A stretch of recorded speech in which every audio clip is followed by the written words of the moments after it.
Hi hello ನಮಸ್ಕಾರ ಎಲ್ಲರೂ ಹೇಗಿದ್ದೀರಾ? ಎಲ್ಲರೂ ಚೆನ್ನಾಗಿದ್ದೀರಾ ಅಂತ ಅನ್ಕೋತೀನಿ. ನನ್ನ ಪ್ರೀತಿಯ ಕುಟುಂಬ ಯಾವಾಗಲೂ ಕೂಡ ಚೆನ್ನಾಗಿರಬೇಕು, ನಗ್ನಗ್ತಾ ಇರಬೇಕು, ಬಿಂದಾಸ್ ಆಗಿರಬೇಕು, ನಿಮ್ಮೆಲ್ಲರ ಕಷ್ಟಗಳು ದೂರ ಆಗಬೇಕು. ಶುಭ ಮುಂಜಾನೆ, ಶುಭ ಶುಕ್ರವಾರ, ಮತ್ತೊಂದು ಹೊಸ ವಿಡಿಯೋಗೆ ನಿಮ್ಮೆಲ್ಲರಿಗೂ ಕೂಡ ಪ್ರೀತಿಯಿಂದ ಸ್ವಾಗತ ಸ್ನೇಹಿತರೆ.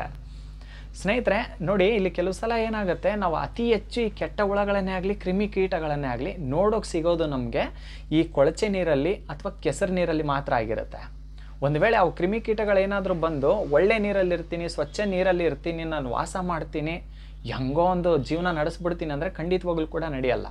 ಉದಾಹರಣೆ ಹೇಳೋದಂತ ಅಂದರೆ, ಒಂದು ಗ್ಲಾಸ್ ನೀರು ನೀವು ಕುಡಿಯೋಕ್ಕೆ ನೀರು ತಗೊಂಡಿರ್ತೀರ, ಅದರಲ್ಲಿ ಒಂದು ಸೊಳ್ಳೆ ಬಿದ್ದರೂ ಕೂಡ ಕಾಣಿಸುತ್ತೆ, ಒಂದು ನಿಮ್ಗೆ ಯಾವುದೋ ಒಂದು ಕೆಟ್ಟ ಹುಳ ಬಿದ್ದರೂ ಕೂಡ ಕಾಣಿಸುತ್ತೆ, ಕರೆಕ್ಟ್ ಅಲ್ವಾ? ಸ್ವಚ್ಛ ನೀರಲ್ಲಿ. ಅದೇ ಕೊಳಚೆ ನೀರಲ್ಲಿ ಕಾಣಿಸಲ್ಲ, ಯಾಕಂದರೆ ಬಚ್ಚಿಟ್ಕೊಳ್ಳೋಕೆ ಕೆಸರಿರುತ್ತೆ, ಹೆಂಗೋ ಬಚ್ಚಿಟ್ಕೊಂಡ್ಬಿಡುತ್ತೆ. ಕೊಳಚೆ ನೀರಲ್ಲಿ ಮಾತ್ರ ಕೆಟ್ಟ ಹುಳಗಳು, ಒಳ್ಳೇದು ಯಾವುದು ಕೂಡ ಕೊಳಚೆ ನೀರಲ್ಲಿ ಇರೋದಿಲ್ಲ. ಹಾಗೇನೆ ಕೆಲವು ಸಲ ಏನಾಗುತ್ತೆ, ಕೆಟ್ಟ ವ್ಯಕ್ತಿಗಳು ಹೆಂಗೋ ಮಾಡ್ಕೊಂಡು ಒಳ್ಳೆಯವ್ರ ಜೀವನದಲ್ಲಿ ಇದ್ಬಿಡೋಣ, ಅವ್ರ ಮನಸ್ಸಲ್ಲಿ ಸ್ಥಾನವನ್ನು ತಗೊಂಬಿಡೋಣ, ಅವ್ರಿಗೆ ಮೋಸ ಮಾಡ್ಕೊಂಡು ಜೊತೆಗಿದ್ದೆ ಮೋಸ ಮಾಡ್ಕೊಂಡು ಇದ್ಬಿಡೋಣ, ಬಣ್ಣ ಹಚ್ಚಿ ಮಾತಾಡಿ ಒಳ್ಳೆಯವ್ರ ಥರ ನಟಿಸೋಣ ಅಂದರೂ ಕೂಡ ಖಂಡಿತವಾಗ್ಲೂ ಕೂಡ ಮೇಲೊಬ್ಬ ಇದಾನಲ್ಲ ಭಗವಂತ, ಅವನು ಎಲ್ಲವನ್ನೂ ನೋಡ್ತಾ ಇರ್ತಾನೆ.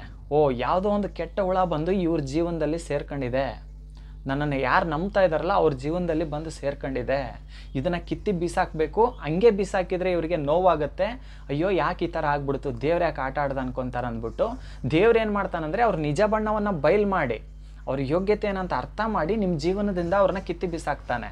ಈ ಸತ್ಯವನ್ನು ಅರ್ಥ ಮಾಡ್ಕೋಬೇಕು ಹೊರತಾಗಿ, ಅಯ್ಯೋರು ನನ್ನ ಬಿಟ್ಟೋದ್ರು, ನಾನು ಎಷ್ಟು ಪ್ರೀತಿ ಕಾಳಜಿ ತೋರಿಸಿದ್ದೆ ಅವರಿಗೆ, ಇವತ್ತಿನ ಮಟ್ಟಿಗೆ ಅವರು ನೀವು ಸತ್ತಿದ್ದೀರಾ ಬದುಕಿದ್ದೀರಾ ಅಂತ ಕೇಳ್ತಾ ಇಲ್ಲ ಅಂತ ಅಂದರೆ ಅರ್ಥ ಮಾಡ್ಕೊಳ್ಳಿ. ನೀವು ಅವ್ರನ್ನ ಎಷ್ಟು ಇಷ್ಟಪಟ್ಟಿದ್ರಿ, ಅವ್ರು ನಿಮ್ಮನ್ನ ಯಾವ ರೀತಿ ನೋಡ್ತಾ ಇದ್ದಾರಂತ. ಯಾಕಂದರೆ ಒಳ್ಳೆಯವ್ರು ಯಾವತ್ತೂ ಕೂಡ ಪ್ರೀತಿಸೋರನ್ನ ಬಿಟ್ಕೊಡಲ್ಲ, ನಂಬಿದವ್ರನ್ನ ಬಿಟ್ಕೊಡಲ್ಲ. ನೀವೇ ಎಲ್ಲ ಅಂತ ಯಾರು ನಂಬಿರ್ತಾರಲ್ಲ ಅವ್ರನ್ನ ಯಾವತ್ತೂ ಕೂಡ ಬಿಟ್ಕೊಡಲ್ಲ. ಹಾಗೆಯೇ ಅವ್ರು ನಿಮ್ಮನ್ನು ಬಿಟ್ಟು ಹೋಗಿದ್ದಾರೆ ಅಂದ್ರೆ ಅವ್ರ ಯೋಗ್ಯತೆ ತಿಳ್ಕೊಳ್ಳಿ. ನೀವು ಇಷ್ಟೊಂದು ಕಣ್ಣೀರು ಆಗ್ತಾ ಇದ್ದೀರಿ ಅಂದರೂ ಕೂಡ ಅವ್ರು ಯಾವುದಕ್ಕೂ ಕೂಡ ಸ್ಪಂದಿಸ್ತಾ ಇಲ್ಲ ನಿಮಗೆ, ನಿಜ ಅಲ್ವಾ? ಸ್ಪಂದಿಸ್ತಾ ಇಲ್ಲ. ಒಂದು ಟೈಮ್ನಲ್ಲಿ ನೀವು ಅವ್ರಿಗೋಸ್ಕರ ಎಲ್ಲ ತುಂಬ ರಿಸ್ಕ್ ತಗೊಂಡಿದ್ದೀರಾ, ಆದರೆ ಇವಾಗ ಅವ್ರು ನೀವು ಸತ್ತಿದ್ದೀರಾ ಬದುಕಿದ್ದೀರಾ ಅಂತ ಕೂಡ ಕೇಳ್ತಾ ಇಲ್ಲ ಅಂದರೆ ಅಲ್ಲಿ ಅರ್ಥ ಮಾಡ್ಕೋಬೇಕು, ಯಾವುದೋ ಒಂದು ಕೆಟ್ಟ ಹುಳ ನನ್ನ ಜೀವನದಲ್ಲಿ ಬಂದಿತ್ತು, ಅದಕ್ಕೆ ಆ ದೇವರು ತೆಗೆದು ಬಿಸಾಕಿದ್ದಾನೆ, ಇನ್ಮೇಲೆ ನಾನು ಭಗವಂತನ ನಂಬಿ ನಡೆಯೋಣ, ಇಂಥವ್ರನ್ನ ಮತ್ತೆ ನನ್ನ ಜೀವನದಲ್ಲಿ ನಂಬೋದು ಬೇಡಪ್ಪ, ಸಾಕು ಇಷ್ಟು ದಿನ ಅನುಭವಿಸಿದ್ದು ನಾನು ಅಂತ ಅವಾಗ ನಿಮ್ಮನ್ನು ಪ್ರೀತಿಸೋಕೆ ಶುರು ಮಾಡಿ. ನಿಮ್ಮನ್ನು ನೀವು ಪ್ರೀತಿಸಿ, ನಿಮ್ಮನ್ನು ನೀವು ಗೌರವಿಸಿ, ಬೇರೆ ಯಾರ ಚಿಂತೆಯಲ್ಲೂ ಕಣ್ಣೀರು ಹಾಕ್ಬೇಡಿ ಇನ್ಮೇಲೆ. ಅವಾಗ ಏನು ಮಾಡ್ತಾನೆ ಭಗವಂತ, ನಿಮ್ಮನ್ನು ತುಂಬಾ ಅದ್ಭುತವಾಗಿ ಕಾಪಾಡ್ತಾನೆ. ತುಂಬ ಜನ ಹೇಳ್ಬೋದು, ಅವ್ರು ಕೆಟ್ಟವ್ರು ಅಂದರೆ ನನ್ನ ಜೀವನದಲ್ಲಿ ಭಗವಂತ ಯಾಕೆ ಕೊಟ್ಟ ಅವ್ರನ್ನ ಅಂತ.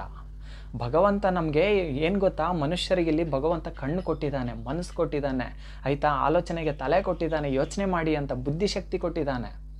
ದೇವರು ಬುದ್ಧಿಶಕ್ತಿ ಕೊಟ್ಟಿದ್ದಾನೆ. ನಾವು ಒಳ್ಳೇದು ಯಾವುದು ಕೆಟ್ಟದ್ದು ಯಾವುದು ಅಂತ ಯೋಚನೆ ಮಾಡಿ ನೋಡಿ ತಗೋಬೇಕು.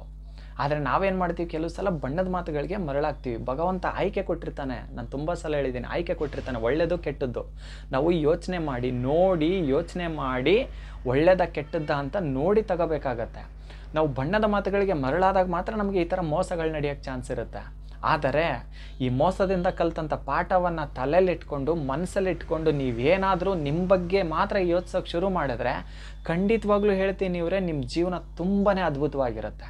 ನಿಮ್ಮ ಜೀವನ ದೇವ್ರು ಹಿಂಗೆ ಕೈ ಹಿಡಿತಾ ನಿಮ್ಮ ಜೀವನ ತುಂಬಾ ಅದ್ಭುತವಾಗಿರುತ್ತೆ. ಯಾರೆಲ್ಲ ನಿಮ್ಮ ಜೀವನದಲ್ಲಿ ಆಟ ಆಡಿತಾರಲ್ಲ ಅವ್ರನ್ನ ಹಿಂಗೆ ತುಳಿತಾ ಹೋಗ್ತಾನೆ.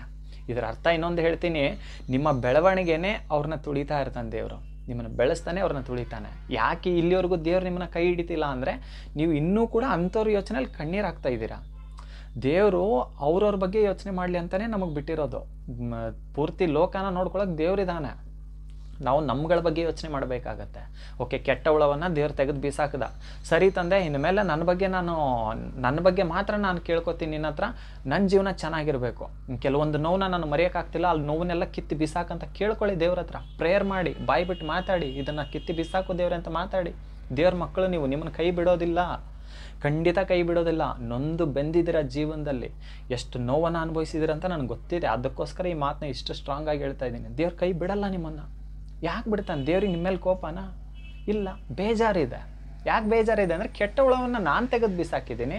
ಫಸ್ಟ್ ಆಫ್ ಆಲ್ ತೊಗೊಂಡಿದ್ದು ಇವ್ರ ತಪ್ಪು, ಆಮೇಲೆ ಅದು ಕೆಟ್ಟ ಹುಳ ಅಂತ ಗೊತ್ತಾದ್ಮೇಲೆ ನಾನು ತೆಗೆದು ಬೀಸಾಕಿದ್ದೀನಿ, ಆದರೂ ಕೂಡ ಇವರು ಇನ್ನೂ ಅವ್ರ ನೆನಪಲ್ಲೇ ಇದ್ದಾರಲ್ಲ ಅಂತ ದೇವ್ರಿಗೆ ನಿಮ್ಮ ಮೇಲೆ ಬೇಜಾರು, ಆಯಿತಾ? ಅದ್ರ ಬದಲು ನಿಮ್ಮ ಬಗ್ಗೆ ದೇವ್ರ ಹತ್ರ ಕೇಳ್ಕೊಳ್ಳಿ. ಸಾಕು ದೇವ್ರೆ, ಇಷ್ಟು ದಿನ ಕಂಡೋರ ಬಗ್ಗೆ ಯೋಚನೆ ಮಾಡ್ಕೊಂಡು ನಾನು ಕಣ್ಣೀರು ಹಾಕಿದ್ದು, ಇನ್ಮೇಲೆ ನಾನು ಚೆನ್ನಾಗಿರಬೇಕು, ಸಾಕು, ನನ್ನ ಅರ್ಧ ಜೀವನನೇ ಕಳೆದೋಗ್ಬಿಟ್ಟೈತೆ, ಇರೋಷ್ಟು ದಿನಾನ ನಾನು ಹ್ಯಾಪಿಯಾಗಿಡಪ್ಪ ದೇವ್ರೆ, ನನಗೂ ಕೂಡ ಸುಖ ಶಾಂತಿ ನೆಮ್ಮದಿನ ಕೊಟ್ಟು ಕಾಪಾಡು, ಸುಖವನ್ನೇ ಕಂಡಿಲ್ಲ ನಾನು, ಬರೀ ಕಷ್ಟಗಳನ್ನೇ ನೋಡ್ಕೊಂಡು ಬಂದಿದ್ದೀನಿ ಜೀವನದಲ್ಲಿ ಅಂತ ಕೇಳ್ಕೊಳ್ಳಿ. ಖಂಡಿತವಾಗ್ಲೂ ಕೂಡ ಹೇಳ್ತಾ ಇದ್ದೀನಿ ಇವರೇ, ನಿಜವಾಗ್ಲೂ ಕೂಡ ದೇವ್ರ ಸಾಕ್ಷಿಗೂ ದೇವ್ರು ನಿಮ್ಮನ್ನ ಕೈ ಹಿಡಿತಾನೆ. ನಾನು ಸುಳ್ಳು ಹೇಳ್ತಾ ಇಲ್ಲ ನಿಮಗೆ, ಖಂಡಿತವಾಗ್ಲೂ ದೇವ್ರ ಕೈ ಹಿಡಿತಾನೆ. ಹೂವಿನ ಥರ ಕಾಪಾಡ್ತಾನೆ ನಿಮ್ಮನ್ನು, ಹೂವಿನ ಥರ. ದೇವ್ರ ಮಕ್ಕಳು ನೀವು ಯಾರು ಬೇರೆ ಏನಲ್ಲ ಆಯಿತಾ. ದೇವ್ರಿಗೆ ನಿಮ್ಮ ಮೇಲೆ ಕೋಪನೂ ಇಲ್ಲ. ಬೇಜಾರಿತ್ತು, ಅದು ಬೇಜಾರು ಇವತ್ತಿಗೆ ಕಳೆದೋಗುತ್ತೆ. ಮನೆ ದೇವರಿಗೆ, ನೀವು ನಂಬುವಂಥ ದೇವರಿಗೆ, ನಿಮ್ಮ ಇಷ್ಟ ದೇವರಿಗೆ, ಎಲ್ಲ ದೇವರು ಒಂದೇ. ನಿಮ್ಮ ಮನೆ ದೇವರಿಗೆ ಆಲ್ಮೋಸ್ಟ್ ನಡ್ಕೊಳ್ಳಿ, ತುಂಬ ಒಳ್ಳೆಯದಾಗತ್ತೆ. ತುಂಬ ಜನ ಹೇಳ್ತಾ ಇರ್ತಾರೆ ನಮ್ಮ ಕೆಲಸಗಳೇ ಆಗ್ತಾಯಿಲ್ಲ, ಏನು ಅಂದ್ಕೊಂಡ್ರೂ ಆಗ್ತಾಯಿಲ್ಲ, ಎಲ್ಲ ಹಿಂದೆ ಹೊಡಿತೈತೆ ಅಂತ. ಮನೆ ದೇವ್ರಿಗೆ ನಡ್ಕೊಳ್ಳಿ.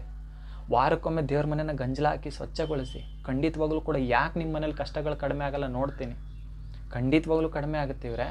ದುಡಿಮೆ ಜೊತೆಗೆ ಎಲ್ಲನೂ ಬಿಟ್ಟು ಪೂಜೆನೇ ಮಾಡಿ ಅಂತ ಹೇಳ್ತಾ ಇಲ್ಲ. ದುಡಿಮೆ ಜೊತೆಗೆ ಇವಾಗ ಎಷ್ಟೋ ದುಡಿತಾ ಇದ್ದೀರಾ, ಆದರೂ ದುಡ್ಡು ನಿಲ್ತಾ ಇಲ್ಲ, ಹಂಗೆ ಹಿಂಗೆ ಅಂತ ತುಂಬ ಕಷ್ಟದಲ್ಲಿದ್ದೀರಾ, ಕೆಲಸಗಳಾಗ್ತಾಯಿಲ್ಲ ಅಂತ ಒದ್ದಾಡ್ತಿದ್ದೀರಲ್ಲ, ಮನೆ ದೇವ್ರಿಗೆ ನಡ್ಕೊಳ್ಳಿ. ದೇವ್ರ ಮನೆನ ಸ್ವಚ್ಛಗೊಳಿಸಿ ಗಂಜಲ ಹಾಕಿ ವಾರಕ್ಕೊಮ್ಮೆ.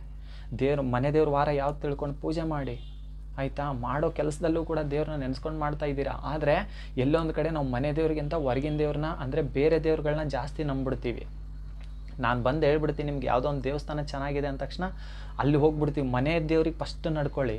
ಬೇರೆ ದೇವ್ರಿಗೆ ಹೋಗಿ ಬೇಡ ಅನ್ನಲ್ಲ, ಆದರೆ ಬೇರೆ ದೇವ್ರು ಬಂದು ನಿಮ್ಮ ಮನೆನ ಉದ್ಧಾರ ಮಾಡಬೇಕಂದ್ರೆ ಮನೆ ದೇವ್ರ ಅನುಮತಿ ಇರಬೇಕು ಆಯಿತಾ. ಮನೆ ದೇವ್ರ ಅನುಮತಿ. ಈಗ ನಾನು ನಿಮ್ಮ ಪರ್ಮಿಷನ್ ಇಲ್ಲದೆ ನಿಮ್ಮ ಮನೆ ಒಳಗೆ ಬರೋಕ್ಕಾಗತ್ತಾ? ಖಂಡಿತ ಇಲ್ಲ. ಯಾರೋ ಹೋಗೋ ನೀನು ಅಂತೀರಾ. ಅದೇ ನಿಮ್ಮ ಪರ್ಮಿಷನ್ ತೊಗೊಂಬಂದರೆ ಬಾ ಅಂತ ಕರ್ಕೋತೀರ ಪ್ರೀತಿಯಿಂದ. ಹಾಗೇ ನಿಮಗೆ ಆ ದೇವರು, ನೀವು ಯಾವ ದೇವಸ್ಥಾನಕ್ಕೆ ಹೋಗ್ತಾ ಇದ್ದೀರಿ, ಯಾವ ದೇವ್ರನ್ನ ನಂಬ್ತಾ ಇದ್ದೀರಲ್ಲ, ಆ ದೇವ್ರು ಬಂದು ನಿಮ್ಮ ಮನೆನ ಉದ್ಧಾರ ಮಾಡಬೇಕಂದ್ರೆ ಮನೆ ದೇವರ ಅನುಮತಿ ಇರಬೇಕು. ಮನೆ ದೇವ್ರು ಅಂದರೆ ಹಿರಿಯರು ಪಾಲಿಸ್ತಾ ಬಂದಿರ್ತಾರಲ್ವಾ, ಹಾಗೆ ಮನೆ ದೇವ್ರ ವಾರ ಯಾವುದು ತಿಳ್ಕೊಳ್ಳಿ. ವಾರಕ್ಕೊಮ್ಮಾದರೂ ಕೂಡ ದೇವ್ರ ಮನೆನ ಗಂಜಲ ಹಾಕಿ ಕ್ಲೀನ್ ಮಾಡಿ. ಕೆಲವು ಸಲ ಏನಾಗುತ್ತೆ, ಇವಕ್ಕೆಲ್ಲ ನಾವು ಏನಂದರೆ ಬೇಸರ ಮಾಡ್ಕೊತೀವಿ, ಅಯ್ಯೋ ಮಾಡಿದ್ರಾಯ್ತು ಅಂತ. ಹಾಗೆ ನಮ್ಮ ಕೆಲಸಗಳು ಹಿಂದೆ ಉಳಿಯುತ್ತೆ. ಎಷ್ಟು ಇಷ್ಟಪಟ್ಟು ನೀವು ಈ ಕೆಲಸವನ್ನು ಮಾಡ್ತೀರಾ ನೋಡಿ, ದೇವ್ರ ಮನೆಯೂ ಕೂಡ ಸ್ವಚ್ಛಗೊಳಿಸಿ. ಖಂಡಿತವಾಗ್ಲೂ ಕೂಡ ಹೇಳ್ತಾ ಇದ್ದೀನಿ, ಅಷ್ಟೇ ಇಷ್ಟಪಟ್ಟು ನೀವು ಅಂದ್ಕೊಂಡಂಥ ಕೆಲಸಗಳನ್ನೆಲ್ಲವೂ ಕೂಡ ಭಗವಂತ ಈಡೇರಿಸ್ತಾನೆ. ಇದು ಅಕ್ಷರಶಃ ಸತ್ಯ. ಮಾಡ್ತಾ ಬನ್ನಿ. ವಾರಕ್ಕೊಮ್ಮೆ ದೇವ್ರ ಮನೆನ ಗಂಜಲಾಕಿ ಕ್ಲೀನ್ ಮಾಡಿ. ಸೊ ಇದರಲ್ಲಿ 2 ಇನ್ಫಾರ್ಮೇಷನ್ ಕೊಡಬೇಕಂತ ಇತ್ತು, ಕೊಟ್ಟೆ. ನನ್ನ ಪ್ರೀತಿಯ ಕುಟುಂಬ ಅಂದಮೇಲೆ ಕೊಡಬೇಕಲ್ವಾ. ನನಗೆ ಗೊತ್ತಿರೋದು ನಾನು ಹೇಳ್ತೀನಿ, ನಿಮ್ಗೆ ಗೊತ್ತಿರೋದು ನೀವು ಹೇಳಿ ಆಯಿತಾ. ಎಲ್ರಿಗೂ ಕೂಡ ಒಳ್ಳೆಯದಾಗಲಿ. ಸೊ ನಗ್ನಗ್ತಾ ಇರಿ ಆಯಿತಾ. ಟೈಮ್ ಸರಿ ಊಟ ತಿಂಡಿ ಮಾಡಿ. ಸೊ ನಗ್ನಗ್ತಾ ಇರಬೇಕು ನನ್ನ ಕುಟುಂಬ ಯಾವಾಗಲೂ ಕೂಡ. ನಮಸ್ಕಾರ.